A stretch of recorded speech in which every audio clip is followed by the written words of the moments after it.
आपकी marketing strategy क्या है? डू यू आप पीआर के ऊपर ज्यादा काम कर रहे हैं, टेस्टिमोनियल्स के ऊपर ज्यादा काम कर रहे हैं, वीडियोस के ऊपर ज्यादा काम कर रहे हैं, स्टिल्स के ऊपर ज्यादा काम कर रहे हैं? How do you sell? हम सर, हमारी इन हाउस स्टूडियो है अपना फिल्मास ओके, का। ठीक है, हम उस पर स्टिल फोटोग्राफी भी हमारी होती है और वीडियो शूट भी होते हैं। सही।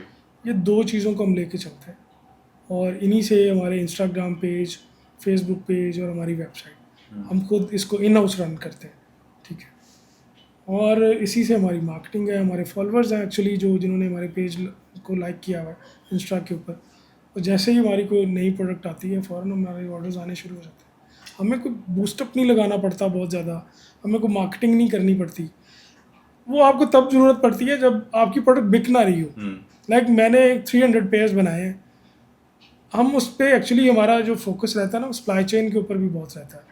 हम कैटेगरी वाइज जो परफॉर्मेंस होती है ना एक आर्टिकल की, हम उसको नंबर ऑफ डेज से देखते हैं कि यार ये शेल्फ पे इसकी 15 डेज हो गए इसको पड़े हुए, तो इसकी कितनी परसेंटेज बिक रही है, ऑनलाइन पे ये कितना सेल हो रहा है। ठीक है, फिर हमारी एक मूवमेंट भी है उसको लेके, हम खुद परफॉर्म करवाते हैं आर्टिकल को।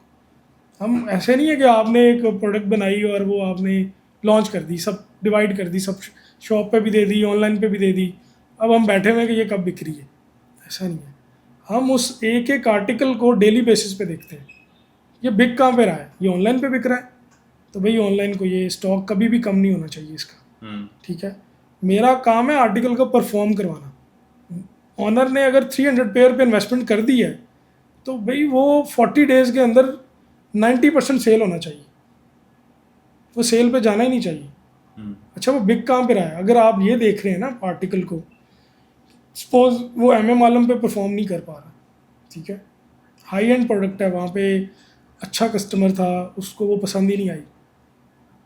अच्छा, हमारा वो प्रोडक्ट, सपोज मैं कहता हूँ जी कि लिबर्टी में हमारी एक शॉप है, वहाँ पे थोड़ा वॉकिंग कस्टमर था, वहाँ बिकना शुरू हो गई, तो मैं उसको मूव कर दूँगा वहाँ पे, मैं उसका यूनिट वहाँ से उठाऊँगा और वहाँ मूव कर दूँगा। अगर ऑनलाइन अच्छा बेच रहा है, शॉप से वो रिजल्ट नहीं आ रहा, मैं शॉप से उठाऊँगा इन्वेंट्री, ऑनलाइन को दे दूँगा। मेरा काम है उसको 40 डेज में परफॉर्म करवाना। And you do this through a software? Through the software, exactly. हम उसकी रिपोर्ट्स देखते हैं डेली बेसिस पे, किस कैटेगरी में कौन सा आर्टिकल किस डेट पे लॉन्च किया था, इतने नंबर ऑफ डेज के ऊपर वो कहाँ पे स्टैंड कर रहा है। ठीक है, फिर हमें उसके रिजल्ट्स आ रहे होते हैं। देखिए, डाटा एनालिसिस बहुत ज़रूरी है किसी भी बिजनेस के लिए। ठीक है, अगर आप डाटा एनालिसिस नहीं ना कर रहे, आपने इन्वेस्टमेंट कर दी, प्रोडक्ट बहुत अच्छी बना ली। देखिए, एक हम कराची में हमारी एक प्रोडक्ट बहुत अच्छी सेल हो रही थी, अभी रिसेंटली की मैं बात कर रहा हूँ, पंजाब में नहीं वो आर्टिकल सेल हुआ। पंजाबियों का ट्रेंड कुछ और है, कराची का थोड़ा डिफरेंट है, रीजन वाइज भी होता है। हमने वो सारी यहाँ से उठाई, कराची को मूव कर दी, वो आर्टिकल ही यहाँ से उठा लिया। कराची ने वो विदिन 20 डेज वो पूरा आर्टिकल फिनिश कर दिया। तो ये मर्जिंग मूवमेंट, लाइक मैं MBA सप्लाई चेन हूँ। ठीक है, हमारे जो सब्जेक्ट थे उसमें फोरकास्टिंग, कॉस्टिंग, मर्जिंग मूवमेंट, ठीक है, एजिंग। अब ये जो चीज़ें हैं ना सर, ये हर बिजनेस की बैकबोन है। आप फोरकास्ट भी कर सकते हैं, कहाँ से करेंगे, डाटा एनालिसिस से करेंगे। लाइक मैंने मंथ में इतने यूनिट सेल किए हैं इस कैटेगरी में, मुझे आने वाले सीज़न के अंदर ये प्रोड्यूस करना है। ठीक है, डाटा एनालिसिस बहुत ज़रूरी है, चाहे आपका स्मॉल बिजनेस है चाहे आपका बिग बिजनेस है।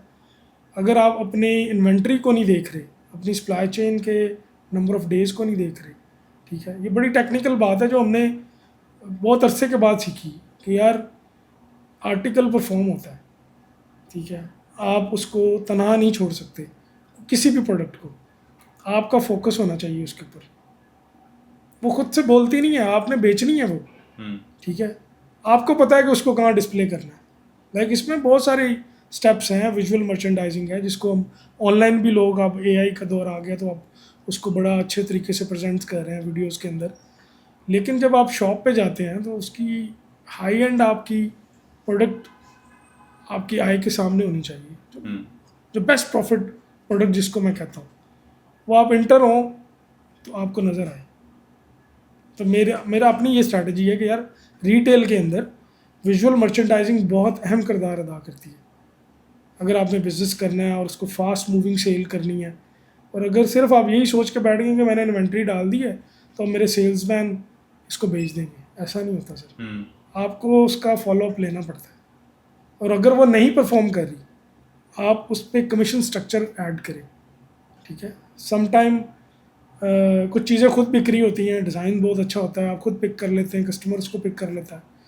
समटाइम आपके डिज़ाइन ऐसे नहीं होते जो कि आपको, जिसको हम कहते हैं कि इन्वेंट्री कैरी करना, जो कि ब्रांड के लिए एक मौत होती है किसी भी सीज़न की। प्रॉफिट तो कैश फ्लो आपका डिस्टर्ब कर देते हैं। उस इन्वेंट्री पे फोकस करना सबसे मेन चीज़ है बिज़नेस के अंदर। यार इन्वेंट्री बचनी नहीं चाहिए। ये जो क्लियरेंस सेल पे लोग आए हैं, क्यों आए हैं? ब्रेक इवन पे बेच रहे होते हैं, इवन लॉस पे भी बेच देते हैं कि यार इन्वेंट्री कैरी ना करनी पड़े, उसकी एक लॉजिस्टिक कॉस्ट है, वेयर हाउस की कॉस्ट है, उसको आप एक्सपायरी हो सकती है उसकी, टोटल लॉस में जा सकती है। तो ये सारे स्टेप्स हैं रिटेल के अंदर, जिसको हम कहते हैं कि रिटेल इज़ डिटेल, ठीक है। कि अगर आप डिटेल में नहीं जाएंगे ना इसकी सर, तो आप बहुत सारे ब्रांड बंद हो जाएंगे।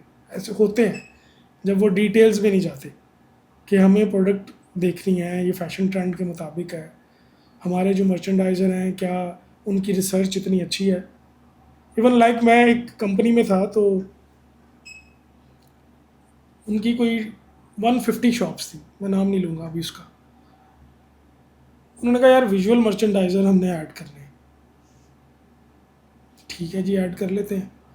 कितने? रीजन वाइज नहीं, सिटी वाइज करो। कब बहुत हो जाएंगे ये। एक बंदा एक जगह पे लगा रहा है, वो दूसरी जगह पे कैसे लगाएगा डिस्प्ले जाके? तो हम सिटी वाइज करते हैं। मैंने कहा नहीं, ऐसा नहीं करेंगे। हम करते हैं कि हम एक शॉप बनाते हैं अपने वेयर हाउस के अंदर, हम वहाँ पे डिस्प्ले लगाते हैं, उसकी एक वीडियो शूट करते हैं। इवन हम अगर उसकी पाइलिंग कर रहे हैं जीन्स की, टी शर्ट की, और उसको मैनिक्यून्स के ऊपर हमने कैसे डिस्प्ले करना है, हम उस शॉप के अंदर वो काम करेंगे एक विजुअल मर्चेंडाइजर के साथ। और फिर वो वीडियोस हम अपने सारे मैनेजर्स को भेजेंगे कि यार ये डिस्प्ले अपने वेंडर से इसको कंप्लीट करवा, ठीक है। उससे क्या हुआ कि वन गो में जो हम इतनी बड़ी इन्वेस्टमेंट करना चाह रहे थे और इतने लोगों को हायर करना चाह रहे थे, वो हमने वन गो में उसको कंप्लीट कर लिया, और फिर वो वैसे ही चलता रहा काफ़ी अर्सा तक। बहुत बेनिफिशियल था वो। इसी तरह आप मार्केटिंग में, सॉरी ब्रांड के अंदर, अगर आप अपने स्टाफ को ट्रेन नहीं कर रहे तो वो आपकी प्रोडक्ट अच्छी सेल नहीं करेगा। स्टाफ के पास नॉलेज ही नहीं है सर। अब मेरा शू एक्सपीरियंस है, मैं किसी शॉप पे जाऊँ तो मुझे लड़के कह रहे होते हैं सर ये देखें ये लेदर का शूज़ है, बड़ा कंफर्टेबल है, हालांकि वो सिंथेटिक होता है। मैं उनको गाइड करता हूँ, बच्चे आपने इसके बारे में नॉलेज नहीं लिया। वो सर ये लेदर नहीं है। नहीं सर ये लेदर नहीं है, आप सिंथेटिक को लेदर बोली जा रहे हो। तो नॉलेज भी नहीं है लोगों के पास, जो कि बहुत ज़रूरी है। हम क्या कह रहे हैं कि हम अपने मैनेजर्स को, अपने सेल्समैन्स को वीकली एक क्लास देते हैं, अपनी फैक्ट्री में जो हमारे आर्टिकल डेवलप हो रहे होते हैं उनका मैन्युफैक्चरिंग प्रोसेस उनको दिखाते हैं कि यार जूता ऐसे बन रहा है, ये मटेरियल इसमें यूज़ हो रहे हैं, ये जो पैड हमने डाला है ये मेडिकेटेड है। अब वो जो नॉलेज उसके पास आ गया ना सर, फिर वो कस्टमर को ऐसे डील करता है फुल कॉन्फिडेंस के साथ कि मैम ये जो प्रोडक्ट है ना ये क्लास है इसकी, इसके अंदर जो मेमोरी फोम है ना उसकी डेंसिटी ये है।